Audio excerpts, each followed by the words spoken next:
I married into a family that never saw me as one of their own. My husband's daughter smiled to my face, but invited his ex-wife to every single gathering, birthdays, holidays, even our anniversary dinner. They said it was just family tradition. I bit my tongue for years, watching from the sidelines in my own life, until one Thanksgiving, I finally snapped, and what happened next left the whole family speechless. When I married Charles, the first knew he came with history, a daughter from his first marriage, an ex-wife still tangled in family affairs, and in-laws who politely smiled but never truly warmed up to me. Still, I believed love could bridge the gap. Charles was kind, patient, and genuinely loved me. We met at a bookstore. Of all places, both of us reaching for the same worn copy of To Kill a Mockingbird.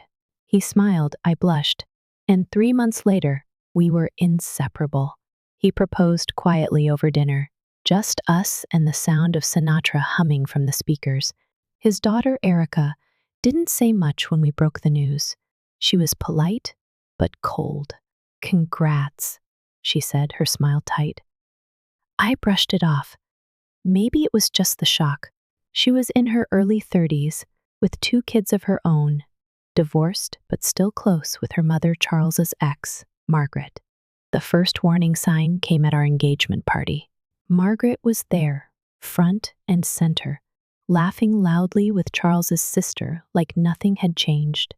I stood there, holding a plate of cheese and crackers, while she told everyone about the trip she and Charles took to Italy back in the good old days. I tried not to let it show, but the heat on my cheeks gave me away. "It's just easier to keep her involved," Charles said that night when I finally asked. "For the kids. You know how Erica is." I nodded, trying to be understanding. "Families are messy," I told myself. "Blended, bruised, sometimes broken, but worth the effort." I was in my mid-50s, had a small floral shop in town, and a quiet little life that didn't involve drama until now. Still, I loved this man. I chose to be patient. Then came the holidays. My first Thanksgiving as a married woman, and I was excited. I planned the menu weeks in advance: baked ham, candied yams, green bean casserole with crispy onions, and a pie recipe passed down from my grandmother. I set the table with Charles's mother's china, ironed the cloth napkins, and polished the silver. Guests arrived, one by one. Erica came in first with her kids, giving me a small wave before disappearing into the living room. Charles's sister followed, chatting about her new puppy. Then the door opened again, and in walked Margaret, holding a bottle of wine like she owned the place. "Oh," I said, surprised. "I didn't know you were coming." "Erica invited me," she replied casually, brushing past me. "It's not really Thanksgiving without family, right?" I blinked. Right. Charles gave me a guilty look, rubbing the back of his neck as he stepped beside me. "I didn't know either," he whispered. "I thought she wouldn't come this year, but she did. And every year after, every birthday, every Christmas, every barbecue, there she was, Margaret, sitting at the table, sharing stories of Charles' youth, laughing with Erica like they were still a family, and I was the intruder. It wasn't just the invitations, it was how they treated me, like I was temporary, like I was a guest in my own marriage. At Erica's son's birthday party, Margaret was introduced as Grandma, and I was Lori. No title, no connection, just Lori. One night, after another tense dinner where Margaret brought her famous lasagna and took over the kitchen, I finally told Charles how I felt. "It's like I don't belong," I said, staring at the dishes in the sink. "Like they've carved out this space where I'm not allowed in." Charles sighed. "I know, I don't know how to change it. Erica's always been so close to her mom, and Margaret, she's part of the family whether we like it or not." I nodded silently. I wasn't looking for him to take sides, but deep down, I hoped he would take mine. Then came the night that changed everything, our third wedding anniversary. I booked a quiet dinner at a little French bistro we both loved, just the two of us. But when we arrived, there was a table of familiar faces near the back. Erica, her kids, Margaret. Surprise, Erica said, smiling. Charles looked stunned. What? What is this? I thought it'd be nice to celebrate as a family, Erica said, standing to hug her dad. You've been married 3 years. That's worth celebrating. Margaret waved from the table. Come sit. We ordered champagne. I stood, frozen. This wasn't a celebration. It was a hijacking. I thought this was just us, I whispered to Charles. He looked torn, but he nodded. It was supposed to be. I turned to Erica. You had no right to do this. Her face fell. Excuse me? This was our night. You turned it into something else. Again. The room went quiet. Even Margaret stopped sipping her wine. You're overreacting, Erica said, her voice sharp now. This is what families do. We celebrate together. If you can't handle that, maybe you're the problem. My heart pounded. My vision blurred. And for the first time in years, I didn't swallow it. I didn't nod and smile and walk away. I picked up my purse, turned to Charles and said, I'm going home. You can stay, or you can come with me, but I won't be disrespected in public by your ex-wife and daughter on our anniversary. He hesitated, and in that pause, my heart broke a little more. I'll drive you, he finally said, and we left in silence. But that silence didn't last long, because what happened next made me question everything I thought I knew about family and left the entire room stunned. The car ride home was heavy, with unspoken words. Charles kept glancing over at me like he wanted to say something, but the silence between us felt louder than anything he could have said. I stared out the window, watching the city lights blur past, my hands clasped tightly in my lap. When we pulled into the driveway, I didn't wait. I got out, walked straight into the house, kicked off my shoes by the door, and went straight to the kitchen. I poured myself a glass of water, set it down on the counter, and leaned against the cabinets, finally letting out the breath I'd been holding since the restaurant. Charles came in a moment later. Lori, he began. Don't, I said without turning around. Don't apologize if you don't mean it. He was quiet for a long beat. I'm sorry, he said anyway, his voice soft. You were right. That wasn't fair. None of it was. I turned to face him. Then why didn't you say anything? Why did you let them take over our night like that? I didn't know what to do, he admitted. I didn't want to cause a scene. Erica thought she was doing something nice. No, Charles, the first said, my voice firm. She was doing what she always does. She was asserting control, just like Margaret. They've never accepted me, and they never will. He looked down at the floor like a scolded schoolboy. I hate that you feel like this. It's not just a feeling. It's real, I said. I've bent over backward to be kind, to be respectful, to show up and smile and put in the effort. But what do I get in return? Margaret in my kitchen, Erica planning surprise parties that aren't hers to plan. I'm tired. Charles walked over and placed his hand on mine. I love you. You're my wife, and you deserve better. I should have stood up for you. I wanted to believe him, but this had been going on for years. Good intentions weren't enough anymore. The next morning, I called in late to the shop. I needed some air. I walked the long loop around the park, the cool air stinging my cheeks, thinking about what I wanted, what I needed. I had built a life I was proud of. I had worked hard, been kind, played fair, but somehow I always ended up the one making space for everyone else. No more. That afternoon, I made a decision. I was done letting Margaret dictate the terms of my marriage. I was done with Erica's guilt trips. And if Charles wanted to be part of my life, he was going to have to draw a line in the sand. That night, I sat down at the table and slid a piece of paper across to Charles. "What's this?" he asked. "It's a list," I said.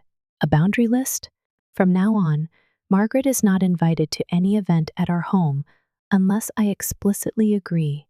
If Erica wants to see her, she can do it on her own time.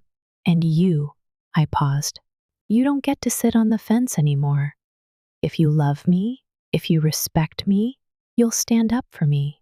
I'm not asking you to pick between us. I'm asking you to honor your marriage." Charles looked at the list for a long time. Then, slowly, he nodded. "You're right," he said. "You've always been right. I'll talk to them." "Not talk," I said. "Set boundaries. Enforce them. Otherwise, we'll keep going in circles. And I can't keep doing this, Charles. The first won't." The following Sunday, Charles did what I wasn't sure he ever could. He invited Erica and Margaret over for a conversation. They arrived with their usual flair. Erica brought a casserole. Margaret wore a scarf I'd seen her wear in every family photo since the early 2000s. I sat beside Charles on the couch, my hands folded, watching as they settled in like they were preparing for another cozy evening of rewriting family history. Charles cleared his throat. "Thanks for coming. I need to talk to you both about something important." Margaret arched an eyebrow. "Is everything all right?" "No," Charles said, glancing at me before turning back to them. "Things are not all right. Lori and I are married. We share a home. And she's felt disrespected for a long time now." "And she's right," Erica scoffed. "Dad, come on, no," he said, cutting her off. "I need you to listen. You may not see it, but the way you treat her inviting Mom to events without asking, taking over things meant for just us, it's not okay. And it has to stop." Margaret crossed her arms. "Are you really doing this? After everything I've done for this family?" "This isn't about the past," Charles said calmly. "It's about now. Lori is my wife, and this is her home too. And from now on, if she's not comfortable, it's a no. No more surprise guests. No more backdoor invites. No more guilt trips." Erica opened her mouth to protest, but Charles held up his hand. "I love you, sweetheart, but I won't keep hurting my wife to protect your feelings. This is the way it has to be." The silence that followed was sharp enough to cut glass. "Well," Margaret said finally, standing, "I suppose we know where we stand." "Yes," I said, finding my voice at last. "You do." They left in a flurry of cold goodbyes and fake smiles, but for the first time, I didn't feel small. I felt seen. Charles wrapped his arm around me after they were gone. "You okay?" I nodded. "Better than I've been in years." But deep down, I knew this wasn't the end. Erica and Margaret didn't take kindly to boundaries, and I had a feeling the storm wasn't over just yet. 2 weeks went by. 2 quiet, almost unnaturally peaceful weeks. No calls from Margaret. No guilt-laced texts from Erica. Just mornings, with Charles drinking coffee on the porch, evenings cooking dinner together, and the occasional shared smile that felt more like it used to before all the chaos. I wanted to believe it was over. I truly did. But peace, I've learned, is often just the quiet before the next wave. It came one Saturday afternoon. I was out in the backyard, pruning the hydrangeas, when Charles came out holding his phone like it had personally insulted him. "They're planning something," he said. I wiped the sweat from my brow and turned to him. "What do you mean?" He handed me the phone. It was a group message, one Charles wasn't supposed to see, but Erica had accidentally forwarded the chain to him instead of someone else. They were planning a family brunch at our house without asking. Again. Worse, they were framing it as a healing moment, complete with invitations already sent to extended family members. Margaret had even picked a date and was planning to bring her famous peach cobbler. I stared at the message for a long moment. My fingers itched with anger. "They didn't even ask," I said. "Nope," Charles said. They just assumed. That word again. Assumed. They always assumed they could decide for us. Assumed that we'd fall in line, keep the peace, bite our tongues. I'd done it for years, and Charles had too, in his own quiet, avoidant way. But not anymore. Not this time. I took a breath. Let's host it. Charles blinked. What? I turned toward him and smiled. Let's host the brunch, but on our terms. The morning of the so-called family healing brunch, I woke up early, pulled out my nicest tablecloths, and set out every chair we owned. I laid out cutlery, mugs, water pitchers, but there was no food, not a single biscuit, not a single slice of cobbler, just place settings and a large framed sign on the center table that read, "Welcome to Boundaries, Brunch, where assumptions go to starve." Charles watched me arrange the chairs, equal parts nervous and amused. Are you sure about this? I nodded. I've never been more sure. At exactly 11:00 a.m., the doorbell rang. Erica walked in first, a forced smile plastered to her face, followed by Margaret, who was holding her infamous cobbler like it was a trophy. Cousins and in-laws trickled in one by one, whispering greetings, clearly a little confused. They all looked around for the food that should have been set out. Margaret walked up to the table, her eyes locking onto the sign. She paused, blinked, then turned to me with that familiar condescending tilt of her head. "Well," she said, "this is certainly unique." I smiled. "It's a new approach. Today's about boundaries. So, we thought we'd let the lack of food do the talking." Erica laughed awkwardly. "Okay, seriously? What's going on?" Charles stepped forward.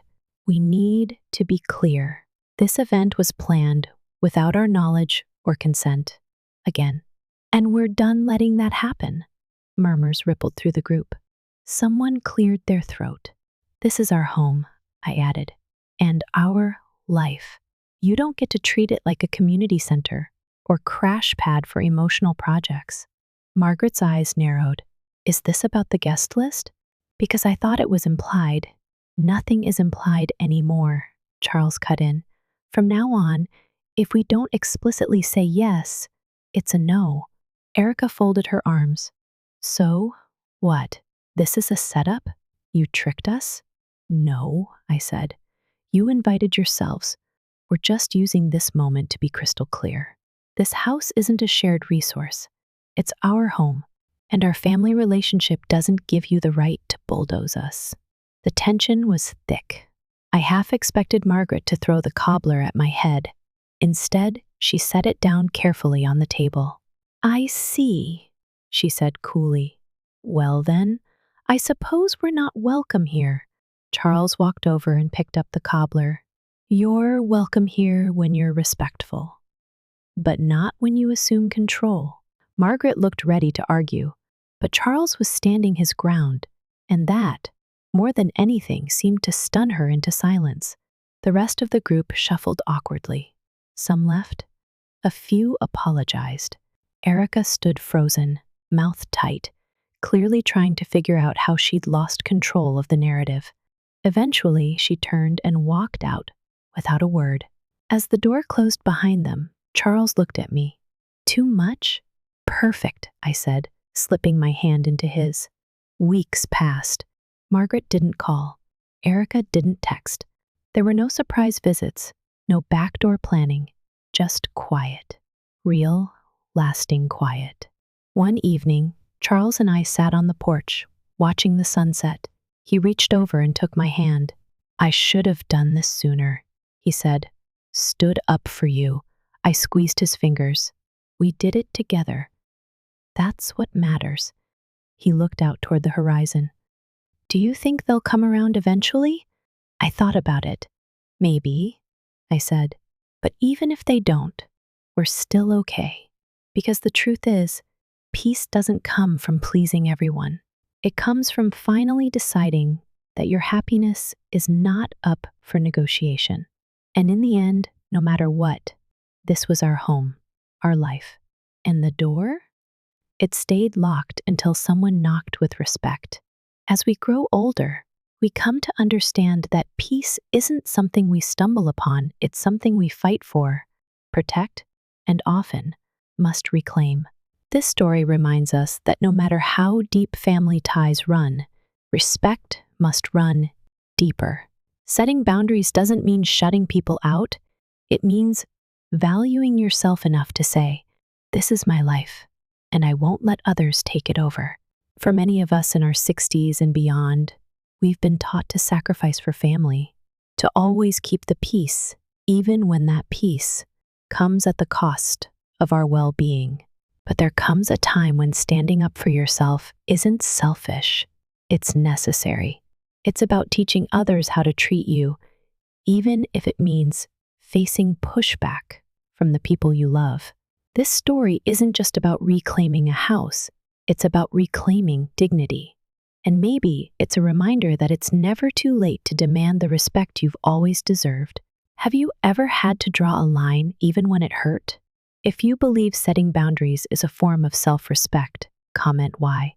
If you believe family should always come first, no matter what, comment N. We'd love to hear your thoughts.